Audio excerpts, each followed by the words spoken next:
मुंबईमध्ये शरद पवार यांच्या नेतृत्वाखालची राष्ट्रवादी काँग्रेस यांच्याबरोबर सकारात्मक चर्चा झाली. काल जयंतराव सतत उद्धवजींशी चर्चा करतायत आणि काल त्यांना ज्या जागा हव्या होत्या लढण्यासाठी त्यातल्या बहुतेक जागा आम्ही त्यांना दिलेल्या आहेत. त्याच्यामुळे राष्ट्रवादी काँग्रेस शिवसेना मनसे युतीमध्ये काही अडचण आहे मला असं या क्षणी दिसत नाही. आणखीन काही जागा ज्या आहेत त्या दुर्दैवानं मनसेच्या कोट्यात गेल्या.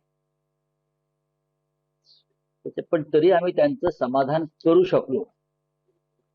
जयंतरावांचं किंवा राष्ट्रवादी काँग्रेस याची आम्हाला खात्री आहे. शरद पवार साहेब आमच्याबरोबर असावेत ही आमच्या सगळ्यांची भावना आहे. त्यांच्यासारखं ज्येष्ठ नेतृत्व या आमच्या आघाडीमध्ये असावं, त्यांचा पक्ष असावा यासाठी आम्ही सगळेच प्रयत्नशील होतो. सुप्रियाताई सुळे असतील, स्वतः पवार साहेब, जयंतराव, शशिकांतराव शिंदे या सगळ्यांनी प्रयत्न करून आम्ही मुंबईमध्ये एक चांगला फॉर्म्युला तयार केला आणि त्यांना ज्या जागा हव्या होत्या त्यातल्या बहुसंख्य जागा आम्ही त्यांना देऊ शकतो. त्याच्यामध्ये खरं म्हणजे शिवसेनेचं नुकसान झालेलं आहे. आमच्याकडल्या जागा गेल्या. पण ठीक आहे, युतीमध्ये किंवा आघाडीमध्ये असं होत असतं आणि ते स्वीकारलं पाहिजे. खास करून 111 नंबरच्या वॉर मधून धनंजय पिसाळ हे तुम्ही इच्छुक होते त्यांच्या आता आमच्या सुद्धा अनेक जागा व्यक्तिगत मी काही म्हणत नाही.